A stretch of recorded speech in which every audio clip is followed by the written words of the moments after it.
नमस्कार, बहुत स्वागत है आप सभी का प्यारा भारत पर। माफिया अतीक अहमद को लाने के लिए उत्तर प्रदेश की पुलिस निकल चुकी है।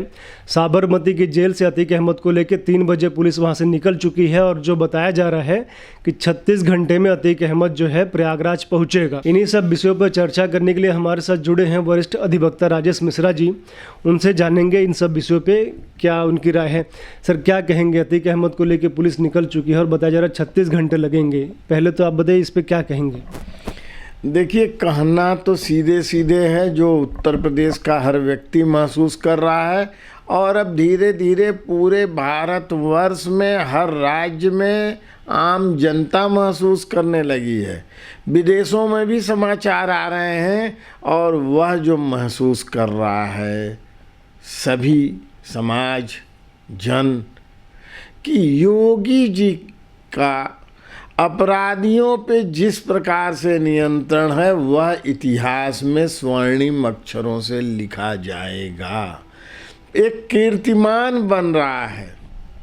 जिन माफियाओं से नेता और अधिकारी छोड़िए पुलिस वाले भी भयभीत हुआ करते थे, वे माफिया आज कातर भाव से सुबुक सुबुक के कह रहे हैं कि मेरी हत्या हो जाएगी, मेरी हत्या हो जाएगी, मुझ पे संकट बना हुआ है, मुझे खतरा है।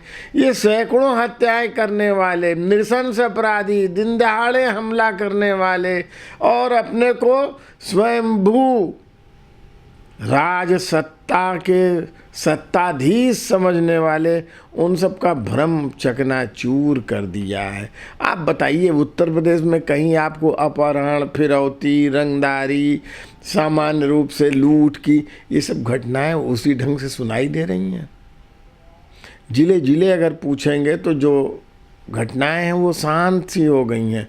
जो आपराधिक घटनाएं हो रही हैं वो सामान्यतः आपसी झगड़े में, पटदारी के झगड़े में, रुपए के हिसाब किताब में आपस में झगड़े हो रहे हैं। लेकिन अपराधी, संगठित अपराधी गिरोह तो एकदम बकैया चल रहे हैं। सर, जो बताया जा रहा है, जो योगी सरकार के साथ जोड़ा भी जाता है कि गाड़ी जो है पलट सकती है, तो यदि मान लीजिए इस केस में भी गाड़ी अतीक अहमद की पलटती है तो कानूनी रूप से क्या होगा? मतलब अदालत में क्या देना पड़ता है? क्योंकि अखिलेश यादव बोल रहे हैं कि गूगल से यदि हम पूछेंगे या अमेरिका सरकार से 4 साल बाद भी पूछेंगे तो पता चल जाएगा गाड़ी कहाँ पलटी है, किसने पलटाई है। तो एक तरह से वो इनडायरेक्टली कह रहे हैं कि हम कार्रवाई करेंगे यदि सरकार बदलती है। तो मतलब कानूनी प्रक्रिया क्या है इन सब चीज़ों में? अजीबोगरीब बात है। गाड़ी पलटना, कोई पलटने की कोशिश नहीं करता है, वो दुर्घटना होती है।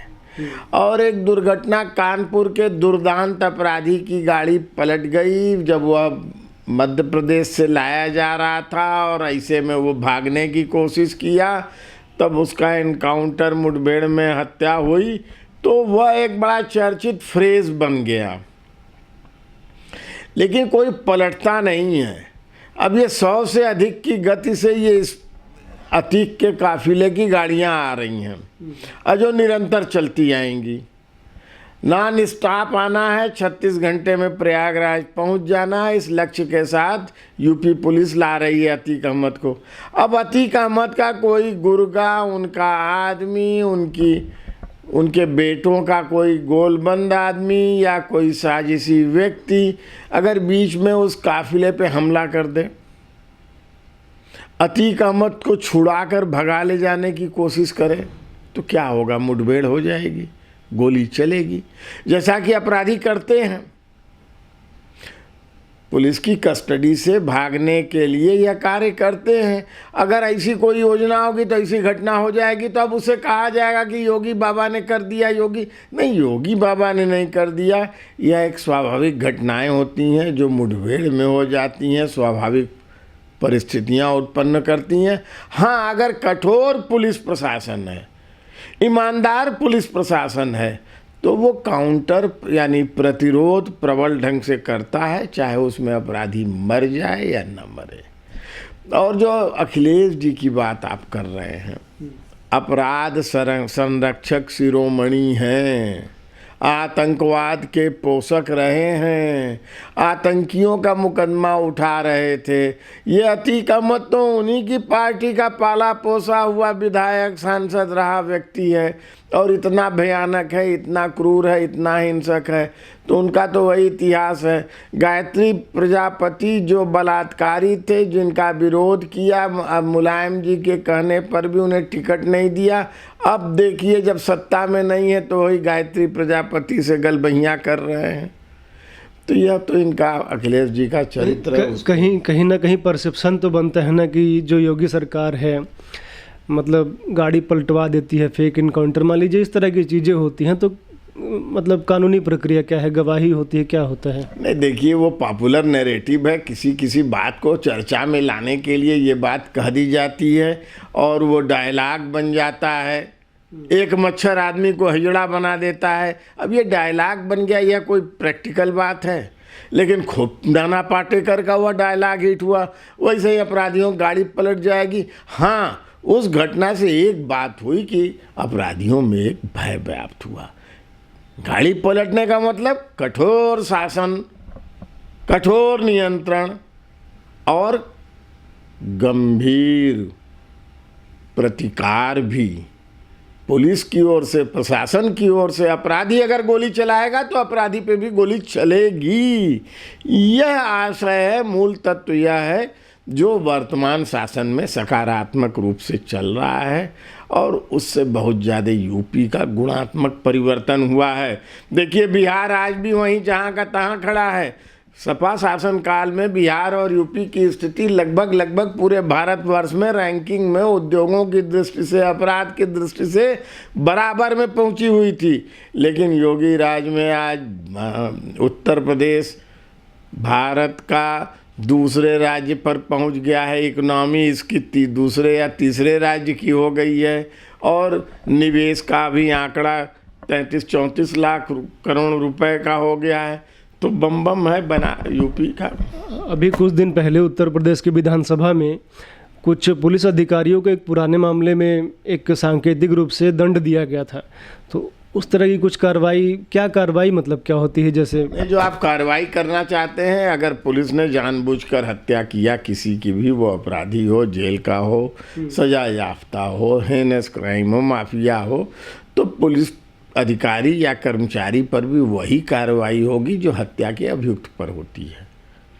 मतलब जैसे 45 पुलिसकर्मी तो सबके लिए बराबर है, लेकिन उसके लिए परिस्थितियां होती हैं। आत्मरक्षा में पुलिस अगर गोली चलाएगी तो वो हत्या नहीं माना जाएगा। आत्मरक्षा में अगर मैं भी गोली चलाता हूं तो हत्या नहीं माना। कानून तो यही है ना। जैसे 45 पुलिसकर्मी जो हैं काफिले के साथ चल रही हैं, मीडिया की गाड़ियां भी चल रही हैं, तो सबकी गवाही होगी। अगर कोई दुर्घटना होगी तो वो गवाही स्वाभाविक है। कभी भी कोई घटना होती है तो उस मुकदमे का जो ट्रायल विचारण होता है उसमें गवाहियाँ तो हुआ करती हैं, और जो विजुअल्स हैं, फोटोग्राफ्स हैं, वो भी काम आती हैं। अब ये अलग बात है कि अखिलेश जी गूगल बाबा के जरिए सब कुछ चलाना चाहते हैं, तो अखिलेश जी अपनी व्यवस्थाओं के बारे में क्यों नहीं देखते हैं कि गूगल बाबा क्या बता रहे हैं, उनके कारनामों के बारे में, गायत्री प्रजापति जैसे अपराधियों के बारे में, बलात्कारियों के बारे में जो कुछ हो रहा है उसके बारे में वो गूगल बाबा से नहीं पूछते हैं।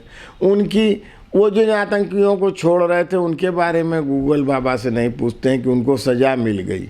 अच्छा, ब्रिजेश पाठक का जो स्टेटमेंट है कि जब विकास दुबे के साथ हो सकता है तो इसमें भी कुछ कहा नहीं जा सकता है।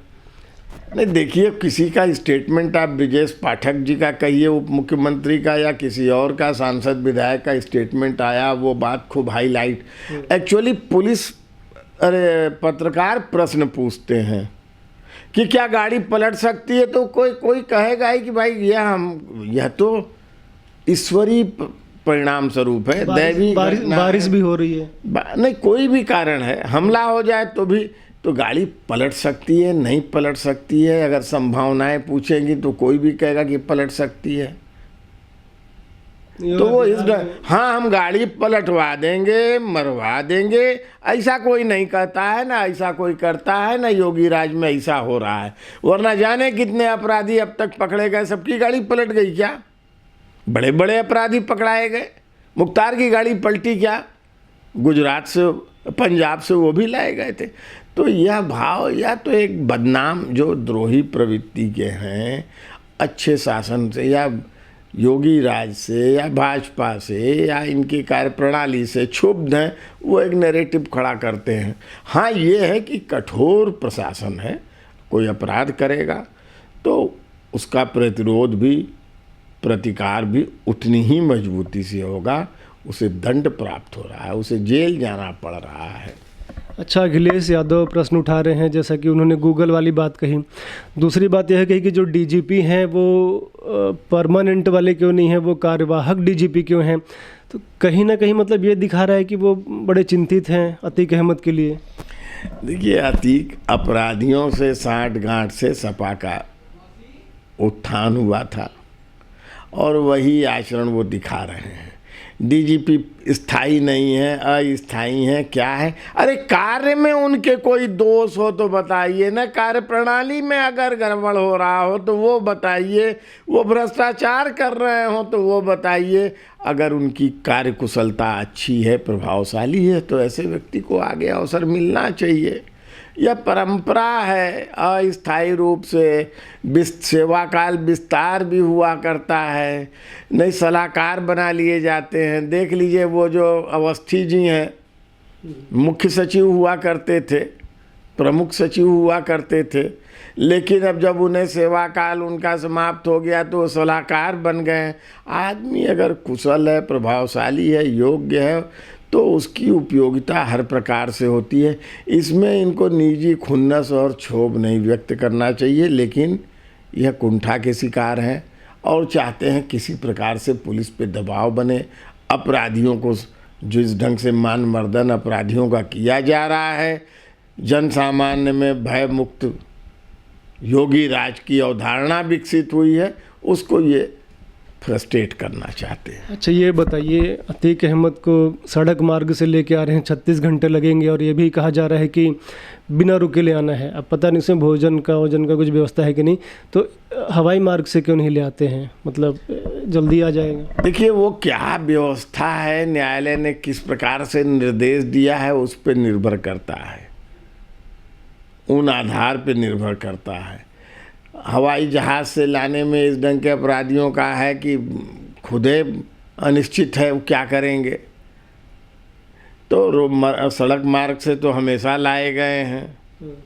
वह जो कानपुर वाला कुख्यात 7 पुलिसकर्मियों और डीवाईएसपी की हत्या करने वाला अपराधी था, वो भी सड़क मार्ग से आया। मुख्तार अंसारी भी सड़क मार्ग से आया। तो ऐसा कुछ उसमें एक्स्ट्रा ऑर्डिनरी विशेष बात नहीं है, हमेशा होने वाली घटनाएं हैं। चूँकि अब एक चर्चा उठ रही है, अब देखिए, नेता विपक्ष को केवल चिंता लगी हुई है एक बड़े माफिया अपराधी हत्यारे की। देश में, समाज में, उत्तर प्रदेश में और विषय नहीं रह जाता है, वो अतीक अहमद पे बोलने चले आते। कितना पीड़ादायी है। एक बार आंसू पोंछने उमेश पाल के पत्नी का, माँ का नहीं गए, कितना दुखदाई है। उनको एक बार तो जाना चाहिए था। सर्वजन हिताय की बात करते हैं, सर समाज की बात करते हैं। जब देखिए पिछड़ा दलित चिल्लाते हैं। वो उमेश पाल जी अधिवक्ता भी थे, उनको एक बार सांत्वना देने उनकी माँ को, उनकी पत्नी को, कि मैं न्याय दिलाने में साथ खड़ा रहूँगा। माँ, कोई तुम्हें अगर कष्ट हो, तुम्हारा एक बेटा मारा गया है, दूसरा बेटा अखिलेश यादव खड़ा है, यह नहीं कभी कहने गए। अब सोचिए, नेता विपक्ष जो पूर्व मुख्यमंत्री रहा है, इतनी बड़ी विरासत धरती पुत्र के लिए बैठे हैं, बार बार चिल्ला रहे हैं अतीक अहमद के लिए। कितनी पीड़ा होती है। अच्छा, आपको क्या लगता है, गाड़ी पलटनी चाहिए कि नहीं पलटनी चाहिए? क्योंकि उत्तर प्रदेश के एक मंत्री हैं JPS राठौड़, वो कह रहे हैं गाड़ी पलट सकती है। देखिए, मैंने इसको एक बार फिर से कहा ना कि गाड़ी पलटनी चाहिए, नहीं पलटनी चाहिए, यह शासय नहीं होता है, अनायास होने वाली घटनाएं हैं। और जो मंत्री कहते हैं, वो उनसे जब प्रश्न पूछा जाता है तो वो कहते हैं भाई पलट सकती है। संभावनाएं विस मेजर दैव योग कोई नहीं जानता है कि कब गाड़ी पलटेगी, कब कौन जीवित रहेगा, किसको हृदयाघात होगा, किसको जीवन चलेगा, ये कौन जानता है। तो उस ढंग की बात है। अब उसको इस ढंग से जोड़ना कि वो कोई मोटिव है, वो लक्ष्य है, वो उद्देश्य है, उसी आशय से गाड़ी में लाया जा रहा है, यह मैं इसको कदापि उचित नहीं मानता हूँ। जी बहुत धन्यवाद आपका हमें समय देने के लिए। आप लोग जुड़े रहिए, देखते रहिए प्यारा भारत। धन्यवाद।